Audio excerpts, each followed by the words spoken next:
Hello everyone, and thank you for joining us today.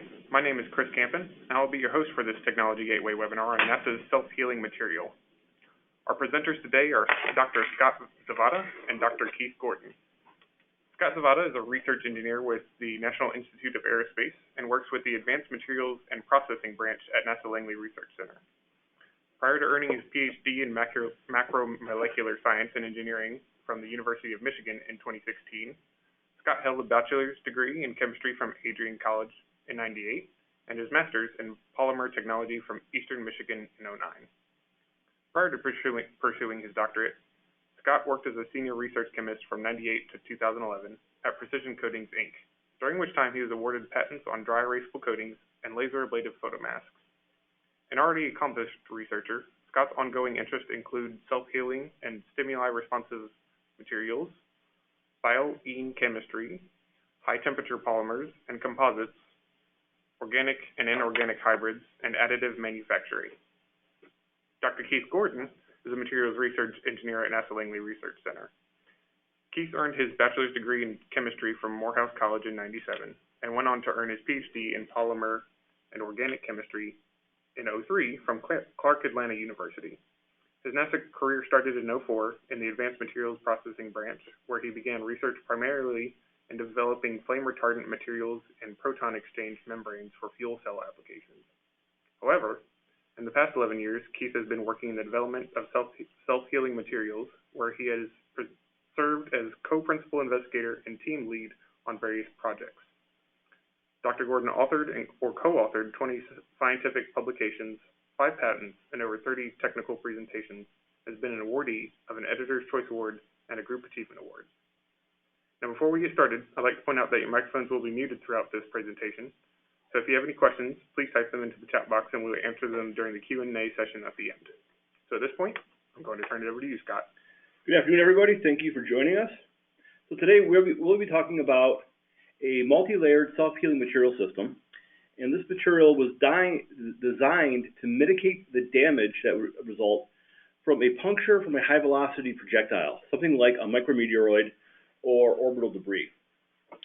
This material is constructed by sandwiching a reactive liquid monomer formulation between 2 solid polymer panels. And while we designed this material with space exploration in mind, I think it has uses far beyond this initial application. So first I want to give you the background on this project and how we came about developing it. This is research that I performed while a graduate student at the University of Michigan, working under Professor Timothy Scott. And during this time, I was also a NASA Space Technology Research Fellow. So Professor Scott at Michigan challenged me to look at different ways of performing in situ polymer formation. This is where a liquid monomer is converted into a solid polymer by exposing this liquid to some stimulus. Now, this is a pretty common idea in many commercial applications. To give you a few common examples, superglue is a liquid while it's kept within its container, and after it's squeezed out and released into the environment, it reacts with humidity that is naturally present. That triggers a series of reactions that turns it from a liquid into a solid adhesive. Ultraviolet light can be used to convert a liquid into a solid. So there are lots of paint films applied as liquid to a material. They then shine ultraviolet light on it. That triggers a series of reactions, turns that liquid paint into a solid protective coating. Professor Scott at Michigan challenged me to convert a liquid into a solid by exposing that liquid to oxygen. And he challenged me not only to develop different types of chemistry that were capable of this, but also to find potential applications for it. So one application that I considered was how NASA might use this. NASA is interested in sending humans back beyond low Earth orbit, with future missions planned to the Moon and to Mars. These extended missions will rely on the use of these space exploration habitats, such as the ones pictured and illustrated here. These habitats will give the astronauts a place where they can live, work, and sleep safely, but there are serious concerns about the vulnerability of these habitats. In particular, what happens if the habitat wall is punctured? Let's say a micrometeoroid hits the habitat, punctures a hole through the wall. This creates a hole that allows the atmosphere to rush out, draining the oxygen from the structure and putting the lives of those inside at risk. So NASA was interested in developing materials that, if they are punctured, they will automatically seal themselves up, closing that breach and preventing further loss of atmosphere. Somewhat impressively, NASA has developed some plastics that have this property under certain circumstances. One of them is called Surlyn. This is a commercially available polymer. Some grades are best known for their use commercially as the outer covering of a golf ball. There's also a polymer called PBG, with the chemical name here shown at the bottom. So under certain circumstances, if these materials are punctured by a high-velocity projectile, the hole will seal off. But there's limitations. Surlyn will only work at a lower temperature range. PBG will only work at a higher temperature range. And there's some gaps in between where it won't necessarily work. So I thought I might be able to improve on the system, to add another mechanism for healing to reinforce the natural properties of these two types of plastic. So my idea was to incorporate this reactive liquid monomer layer in between two solid polymer layers. And these solid polymer layers could be materials like Surlyn or PBG. So now, if this were punctured by a projectile, like a micrometeoroid, as the air starts to rush out, this reactive liquid monomer will seep into that hole, come in contact with the atmosphere rushing out. This atmosphere contains oxygen. I will then use the oxygen to initiate a polymerization reaction to convert that reactive liquid monomer into a solid polymer plug. This will seal that breach and prevent loss of atmosphere. So in order to put this idea into practice, I had to figure out ways first of how do I turn a liquid into a solid by exposing that liquid to oxygen. And I found I did this in a two-step process. One, I would use oxygen to generate radicals. Radicals are very reactive chemical species that are often used to initiate these types of polymerization reactions. And then I would use these radicals made first by this reaction with oxygen, and second, I would use that to start this additional reaction that would convert the liquid into a solid. So for the first item here, to convert oxygen into radicals, I used a class of compounds known as trialkylboranes. These chemical species, in the presence of oxygen, will form several types of radicals. To give you some actual examples of trialkylboranes, two common ones are tributylborane and trialphaborane. The one that I used in my experiments primarily was tributylborane. For the polymerization reaction, I relied on what is known as the thiol-ene reaction. This is a reaction between a thiol, which is an SH, and an ene. This is a double bond containing species. It includes things like vinyls, vinyl ethers, alleles, or allele ethers.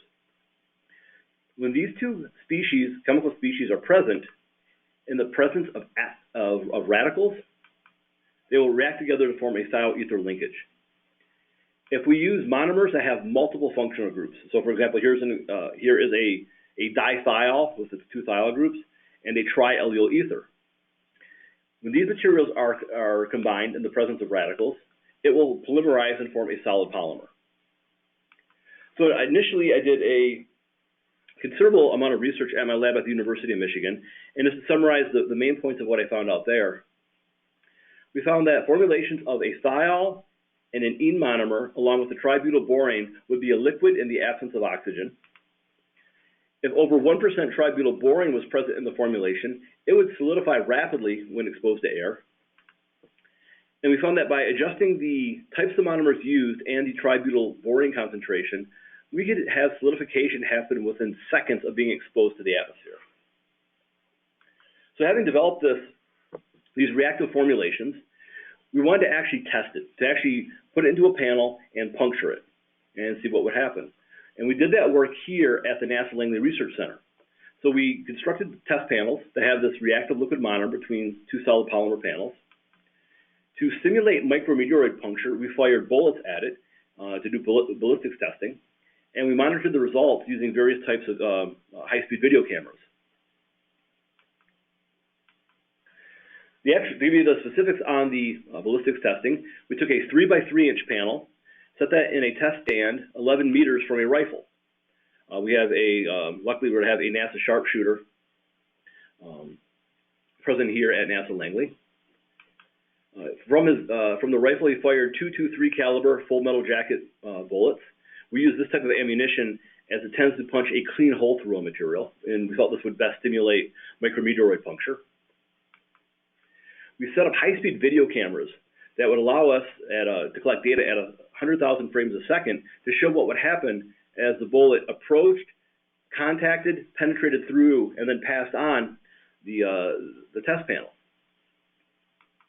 So to show you some of the results of this testing, here's a control experiment that we did.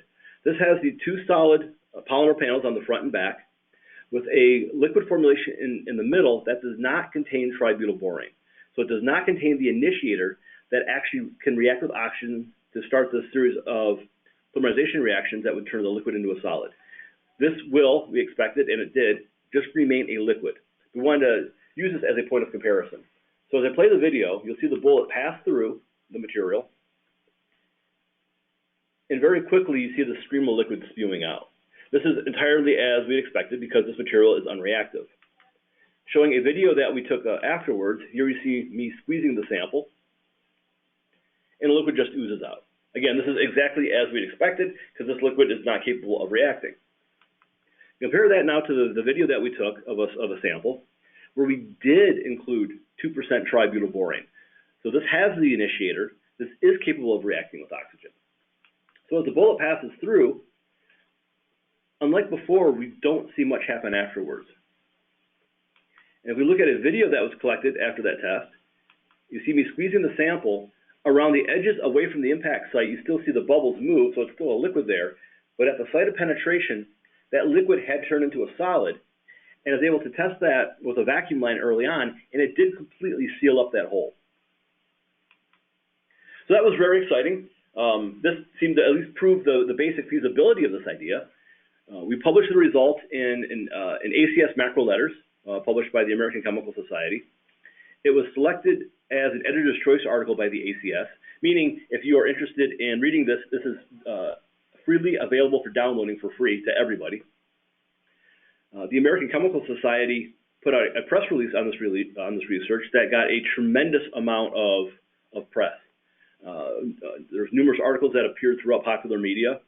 My advisor was interviewed on Scientific American's 60-Second Science podcast, and I was interviewed on Michigan Public Radio. Many of these articles were quite well written and explained the research accurately. Others exaggerated a bit, and they seemed to suggest that this type of technology was much further along than what it was. The way that we saw this was a very successful first step, but we know that there is much more research that needs to be done to get this to the point where it could be used in a commercial product. While still a graduate student, I had the chance to start working on one of these next steps. So one of the limitations of this test is that both the front and the back side of the panel are under atmospheric pressure. For the applications that we're interested in, meaning the space habitats that would be on the moon or on Mars, there will always be a pressure differential. The outside will be vacuum or near vacuum, and the inside will be pressurized. So we wanted to be able to perform these experiments under a pressure differential. To do that, we went to the NASA Langley Research Center in Cleveland, Ohio, and they constructed a pressurized box for me, where the sample would sit in the front side of this box. This box would then sit inside a larger vacuum chamber, which is connected to a barrel and a pressure vessel. We were able to pump the outer vacuum chamber down to about a tenth of an atmosphere, so there was about a 10-to-1 pressure differential. This level of vacuum is not as low as it would be on, obviously on the moon or even on Mars, but this is a good simulation. At least it's a good first step beyond what we did in our initial testing. Now, with this experimental setup, we're able to launch a projectile, a steel ball bearing, which is propelled by a plastic, what was known as a sabot, down this gun barrel at 900 meters a second. Now, we don't want the sabot slamming into our sample, so we had a device at the end of the barrel installed to catch the sabot and would only allow the metal steel ball bearing to strike the sample.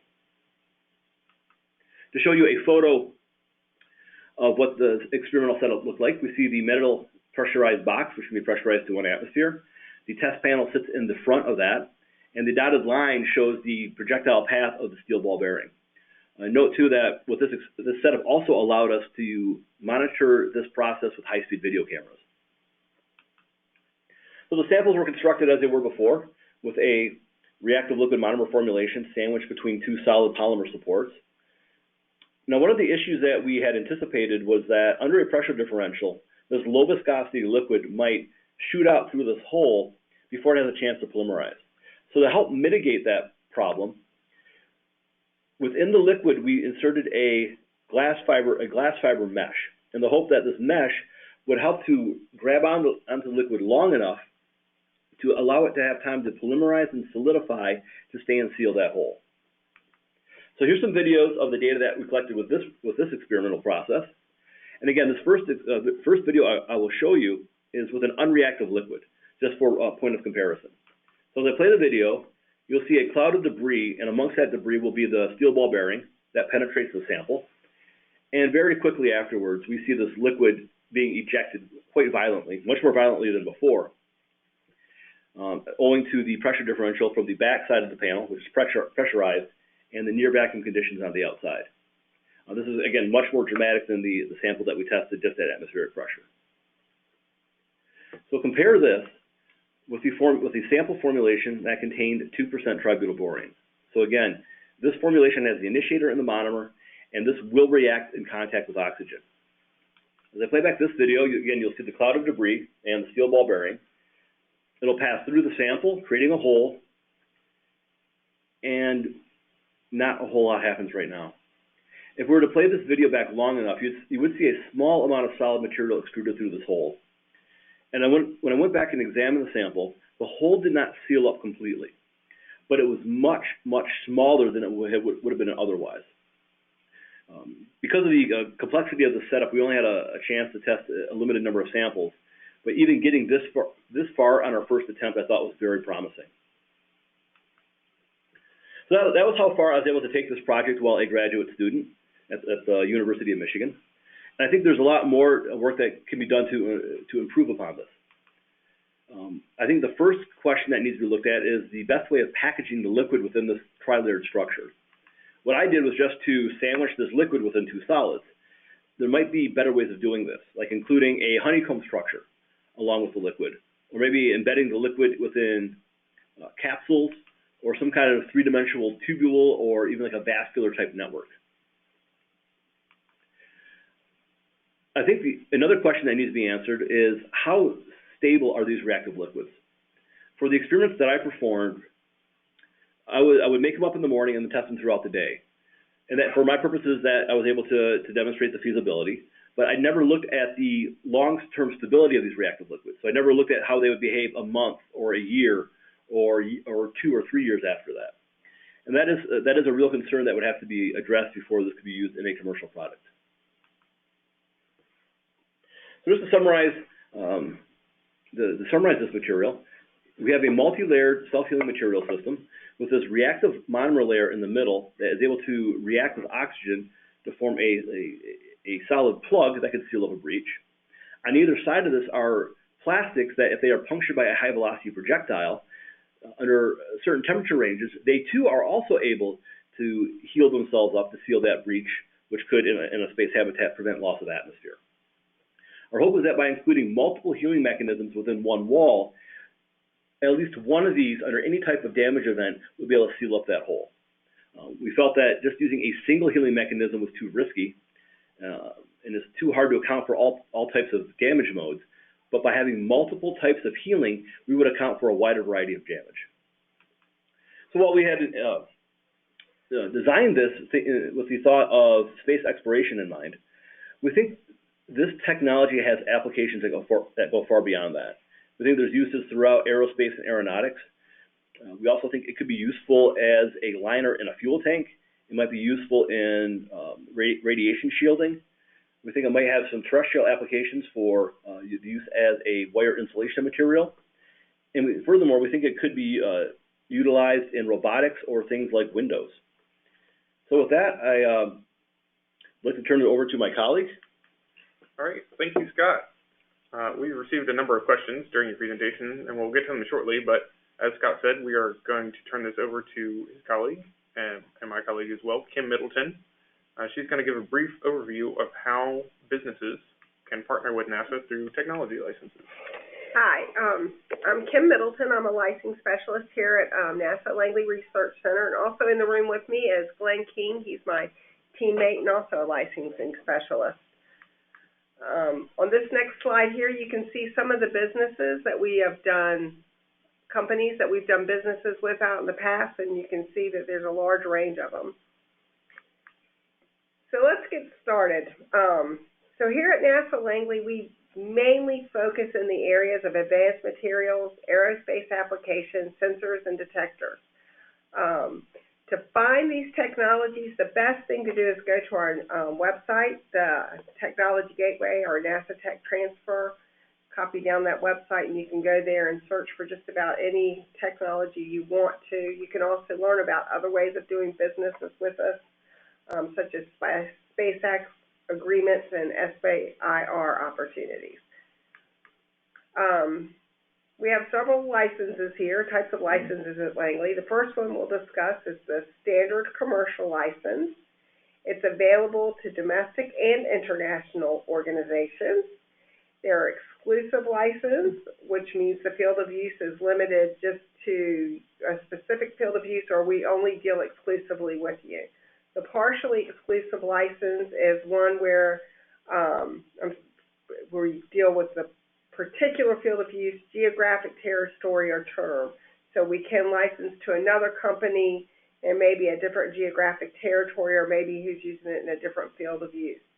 And then there's the non-exclusive license. And these terms are negotiated on a case-by-case basis. We also instituted the startup license. This was developed to help address two of the biggest challenges faced by most companies today, startup companies, and that's raising capital and securing IP. So we don't charge you anything up front for these licenses, but once you start selling a product or collecting money, we will look at doing a commercial license and charging you the standard 4.2 running royalty. These startup licenses are available to companies formed expressly with the intent of commercializing a NASA technology. They are only available to U.S. companies. They are non-exclusive. There's, as I mentioned, no upfront costs, and there are no minimum fees for the first 3 years. The next license we have is an evaluation license, and it kind of takes the approach, try it before you buy it. We will license this to you for a $2,500 fee for about 1 to 2 years, and it allows you to test and demonstrate the technology. Again, these are both for non-exclusive licenses. So how do you get started? Well, the first thing you would do would be to submit an application. I'll point out, I think the application is a little hard to find, so once you search that website and you find the technology you're interested in, on the right-hand side, up at the top is a little button that says submit your application here. Along with that, for the commercial license, we need with all of them, we need a certificate of incorporation, but for commercial, we also need a financial statement, a business and commercialization plan, projected revenue and royalties, and a company balance sheet. We will then negotiate the terms to get these licenses started. Here's a little flow chart that just kind of runs you through the process. You'd go to that Tech Gateway, you'd find that technology or this technology that you think would work well. You'd contact somebody in our office. For this specific technology, it'd be myself or Glenn King. You would talk to us, and we would find out if it was a fit for your company and what you wanted to do. We would decide what type of license would best be suited for your needs. You'd submit that application. We would review it. And after the review, we would decide if you qualify to have the license, and then we'd go into the negotiation process and come up with the terms of the agreement and develop those and come to something agreeable to both you and NASA. Once that's agreed upon, you would sign it, and there you are a licensee of NASA's technology. If you need any other information, here is my contact information on this slide. And And there's also the website for the Technology Gateway, as I mentioned before, that you can go and find whatever you're interested in licensing. We thank you very much for listening to us today, and we hope that we can be of help to you, and we hope that this technology that Scott presented to you today will be of value to your company. Great. Thank you very much, Kim. We received a good number of questions. I don't know if we're going to be able to get to all of these today, but we will certainly be following up with every question that we do not answer during this webinar. So thank you for everyone who submitted so far. Again, please continue to type your questions into the chat box. We will be addressing those, if not right now, with a follow-up email within the week. So I'm going to go ahead and jump right into it.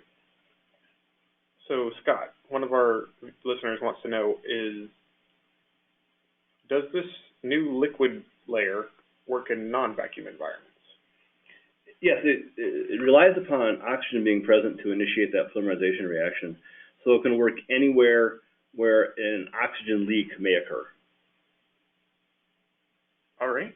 I suppose in addition to that, what if one side is oxygenated and one side is some other gaseous substance? As long as the pressurized, the side with the greater pressure contains oxygen, that would push oxygen through any breach that would form. That would initiate the reaction. If the other side was a higher pressure, we would have to test it to see if the amount of oxygen present would actually be enough to initiate the healing reaction. Okay, great. Say this has been used, someone institutes this technology in their applications, and it gets multiple uses. It gets multiple functions over time. Is it possible that the liquid layer in the middle could run out, and you could have? Yes, yeah, it can, and that is one of the potential limitations of this technology. This is designed to be a one-time use only. If you hit in the exact same area where it has already been healed, it'll probably punch out that solid plug, and there may or may not be enough liquid to fill into that gap and reseal it. That's also one of the reasons why we decided to make this a multi-layered healing system. So we have those front and back layers made of a material like Cerlin or PBG, and we had hoped that one of those plastics was able to seal itself up and seal that second breach that would happen. So this is just brought up a question in my mind. I'm sure the listener wants to know as well. You said it was a one-time use. Is it one-time use for that specific spot? For that, yes, for that specific spot. But it could be used again like 2 inches away. Yes. Okay. That is the intention. Great. Okay. The chances of a micrometeoroid hitting exactly the same spot twice is probably pretty low.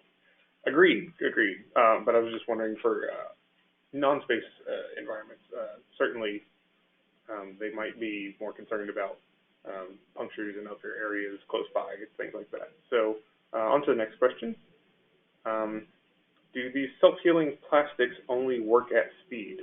I know you said you used ballistics to simulate micrometeoroids, which are coming in quite quickly. Yes. So does it work for slower punctures? So the plastics, the Cerlin and the PBG, only work at high velocity. Now the testing that was done on those was firing bullets that were at a kilometer a second. Going slower than that might not cause those to heal. The healing action of those plastics depends on the impact site heating up as the bullet passes through. If it's slower, it's not going to heat up as much, and it may not heal. The liquid layer, on the other hand, doesn't rely so much on the velocity. It's just the presence of oxygen that is needed to initiate that solidification reaction that would form that solid plug. Again, so the reason why we incorporated the multi-layers in the system is so that for whatever type of damage if it happens, at least one of these mechanisms can kick in to seal that hole, whether it's the reactive liquid or one of the two plastic layers. Fantastic. I've got one for Kim here. What comes with the license for this technology? So what comes with the license is the information typically found in the patent. So it's the information. You'll probably get a little bit of the inventor's time, but not much. They'll be able to ask a few questions. In some instances, if a material is involved, you can get a sample of the material by using an MTA, a materials transfer agreement. And of course, they do get the right to Yes. reproduce and Yes, exactly. I'm sorry. Yes, exactly. don't want to forgo the obvious. Yes. But of course, that is included in a license. Thank Get you, the Chris. right to use the patent. That's exactly it. Right. Thank you, Chris. Another one for Scott here. Can this be useful in a submerged environment? So if it's underwater. Maybe. Something that actually came up at my dissertation defense. Somebody asked me that. The chemistry as it is right now probably won't work with water, but I think with some tweaks to the chemistry, the concept could be implemented. It would take some additional research in order to modify the system, though. But I do think it's feasible. Okay. We got a compound question here. Someone wants to know if the liquid is flammable, toxic, and if it's a solvent. So it's not in a solvent. So it's a liquid, and the components of the formulation are it's mostly the monomer with about 1 or 2% of the initiator, the tributylborane. As far as its toxicity, we think this material is generally safe to use, though we haven't in-depth investigated its toxicity. For flammability, the tributylborane, that material in its pure form is quite difficult and dangerous to handle. It is very reactive with oxygen, and if you just open up a container of this material, it will react with oxygen, heat up, and catch itself on fire. But including it at a moderate concentration of 1 or 2%, we think that this material would be safe to incorporate into a larger structure. Though we would certainly think that this would have to be investigated further. Great. Let's see. This is a long one. In the event one polymer layer heals, but the other polymer side doesn't, the one on the anaerobic side, does the liquid just seep out? And is there any way to mitigate such an effect? Yeah, that's a real concern with this. So if something that glances off the outside of a habitat and say the outside cracks but the inside doesn't, there's no oxygen present now. All liquids have some kind of vapor pressure, so that liquid's either going to seep out or just evaporate off into the vacuum. That is difficult. Now, again, because this is a multi-layered system, and in this case, it's good that the inner layer didn't break. So at least the people inside are under no risk if this happens. But now you have a problem where it might drain out the liquid and render it useless throughout the rest of the for impacts elsewhere besides that. One way to mitigate this, we think, might be to use a liquid with very low or essentially no vapor pressure, such as modifying the monomers to be ionic liquids. Another way is to design a much more sophisticated middle layer. So instead of just having large amounts of this liquid present, you could design some kind of vascular network that would allow you to pump the liquid throughout this layer. So even if you did lose some liquid, you could then still replenish it. This might also require an astronaut to go outside and put a patch over this crack, but at least having this mechanism available would allow you to refill the system with the reactive liquid. Fantastic. Well thought through. I wasn't sure you'd have an answer for that. And I think probably they're going to be our last question here. And this probably one is the most obvious. Is if this liquid layer is supposed to react with oxygen, how in the world does it work in space? I've gotten that question a lot at various presentations and even at my defense. This is intended to be used where there is oxygen on one side of a barrier and no oxygen on the other. So you have a pressurized environment with atmosphere, and on the outside you have vacuum or near vacuum conditions. And if it was designed to be used where if this wall gets punctured, now obviously the atmosphere that is inside under pressure will leak out through that hole, and it's that oxygen, the oxygen that is leaking out through that hole, that will initiate this series of reactions to turn that liquid into a solid. So obviously there's no oxygen in space, but we're not using what's available in space. We're using what's available inside the pressurized environment. Fantastic. Well, if we didn't get to your question during the live Q&A session today, like I said earlier, we will be following up by email within the next week. If you have any questions, do please submit them. You can send it to the email address you see on the screen currently, and of course that you can find us on our website and submit questions through there. And we'll be glad to get to you within the next week if you submitted anything during the webinar, and if you submit anything after, we'll get back to you as soon as we can. And once again, I just want to thank everyone for your time and joining us today, and we look forward to having you join us on our next webinar.